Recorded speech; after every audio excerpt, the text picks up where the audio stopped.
guys. We woke up a little bit early today kasi we have a reservation for 6:30 AM dito sa onsen and kailangan namin maglakad and sumakay dito sa slope car to get down sa onsen. I'm so excited to see yung open air bath nila and to use din tong slope car nila kasi parang kakaiba lang na to get down sa onsen nila, you have to ride this one first. Ito na pala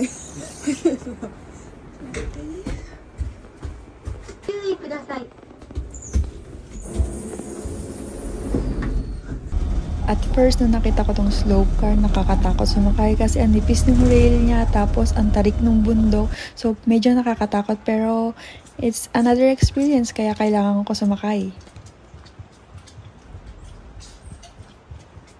Nakalimutan namin yung susi. Excited sumakay yan sa slope car. Yan, so, sobrang pagmamadali namin. Dire-diretso na kami doon sa private onsen. And, nakalimutan namin na ang bilin sa amin is pumunta sa front desk before yung time para kunin yung susi kasi nga nakalock siya. Oh my God. Tingnan ako. So, sakay tayo ulit dito sa slope car. Waiting tayo. Pakit na. So, ayan na siya. See, this is what I'm talking about. Yung parang ang nipis-nipis nung rail tapos ang tarik-tarik nung bundok. Kaya medyo nakakatakot sa umpisa pero that's fine. And I know na hindi naman nila to ilalagay dyan kung hindi to safe. Saka we're in Japan where safety is a top priority.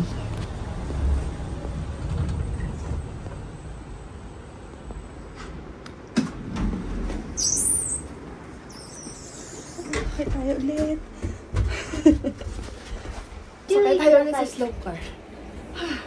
Hindi nga naman kasi pag akyat namin, naghagdanan na lang kami kasi nga may mga tao na kanina dito and gagamitin na nila yung slope car pa. Baba naman. Kami pakyat kaya yun. Okay, papunta na ulit tayo din sa onsen but now meron na tayong susi na dala para mabuksan na natin yung pintuan. Private open air bath. Let's go guys.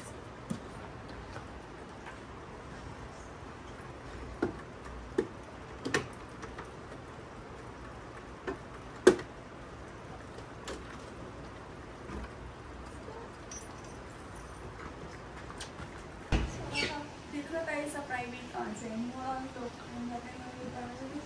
Pasok tayo.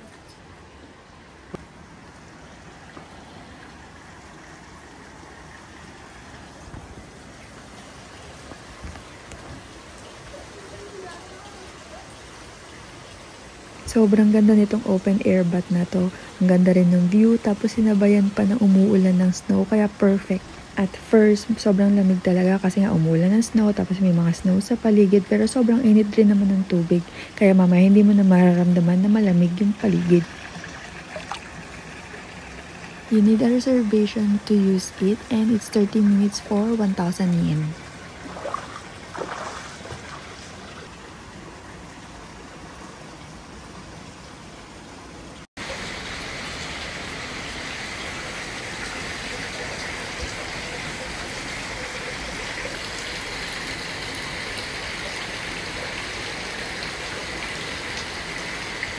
Time's up. Kailangan na namin ibalik yung susi dun sa front desk. So guys, ayan nga pala yung hagdanan na sinasabi ko na inakyat namin kanina nung hindi kami gumamit ng slope car. After namin ibigay yung susi, magbe-breakfast na rin kami kasi may free breakfast tong stay namin dito. Ang ganda ng view dun guys. Ready na yung breakfast and ready na rin akong kumain. Mukhang sarap-sarap na itong breakfast namin. Tapos ang healthy pa niya. May fish, may egg, may salad, may meat. Parang lahat na ng nutrition na kailangan mo is nandito na sa table. Meron din silang sinerve na hida beef with hobo miso. Ito yung nagustuhan kong kinain namin sa Takayama.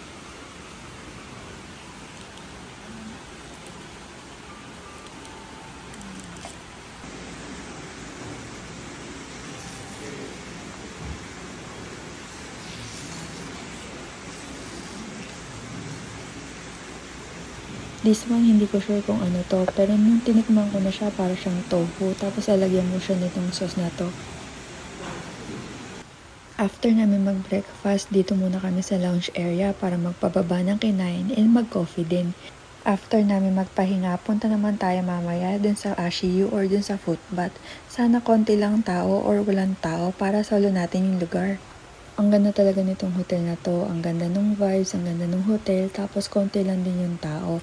Medyo malayo nga lang pero worth it naman. Ang ganda ng mga onsen, tapos ang sarap ng pagkain nila from dinner to breakfast. Sobrang sarap and sobrang na-enjoy ko talaga. Sobrang na-relax talaga ako sa stay namin dito.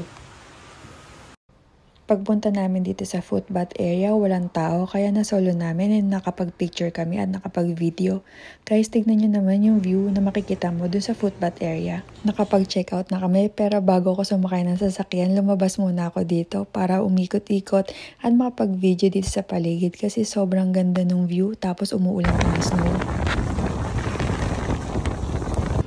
Finally, nakahanap na rin kami ng convenience store at nakapagkape na rin. Kasi 1 hour na kami bumabiyahe and dahil nga bundok yung dinadaanan namin, bihira yung mga store saka yung convenience store. Ito na yung pinakamalapit na convenience store na nakita namin, which is yung Lawson. Sakto naman kasi ito yung kape na gusto ko pag bumabiyahe dahil sa size niya. Kaya buti na lang talaga Lawson yung available. Kasi medyo mahaba-haba pa yung babiyahihin namin. Mga 3 hours pa siguro mula dun sa Lawson pauwi sa bahay. Dito sa area na to, no, parang konti na lang yung snow. Medyo marami pero parang konti na lang. Parang patunaw na. Hindi katulad doon sa dinaanan natin sa bundok kasi parang ang dami pang snow. More on mga buildings na kanina kasi grabe doon sa bundok. Bundok talaga. Tapos yung snow sobrang lakas. Central na kaya.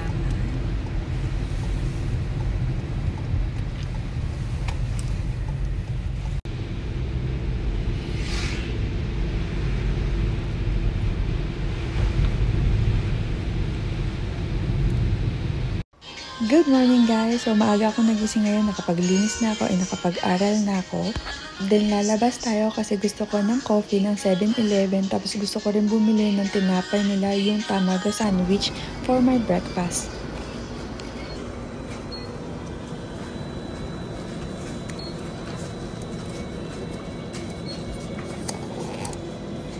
And then, nagpunta na rin kami dito sa Mr. Donut para tikman yung limited edition o yung mga Sakura edition ng Mr. Donuts. And then, nag-crave din kasi talaga ako sa pondering, kaya bili tayo ng donuts. Sobrang favorite ko talaga yung donuts ng Mr. Donut dito sa Japan kasi sobrang mochi feeling or chewy ng mga donuts nila, kaya gustong-gusto ko siya kainin. Good morning guys! Another day na naman. So maaga talaga ako gumigising kasi feeling ko mas productive ako pag gumigising ako ng umaga kasi marami akong gustong gawin like mag-meditate, tapos maglinis, mag-aral, magsulat. So yung mga pinag-aaralan ko is depende sa mood ko. Minsan gusto ko pag-aralan yung psychology, behavior, cryptocurrency, stock market, depende sa mood ko that day. Ito yung breakfast for today. Itong mixed berry smoothie, strawberry with banana, tapos may mga berry. At dahil malamig pa nga ngayon, marami pang strawberries na available. Kaya naman sinusulit ko tong time na to para gumawa ng mixed berries. Wow! My surprise! So, buksan natin kung anong laman nito. Mukhang marami-rami yung laman nito sa loob. So, tignan natin. Excited na ako malaman kung ano yung mga nasa loob nito. Let's see. Meron tayong coffee meal. Tapos, meron tayong Starbucks na Spring Season Blend. Tapos, meron din tayong mug. Another mug. Sobrang laki nitong mug na to. And, tingnan natin yung kulay. So, ang ganda. So, Sakura, yung team na itong mug na to. Gagamitin na natin siya ngayong umaga. Pati yung Spring Season Blend na coffee.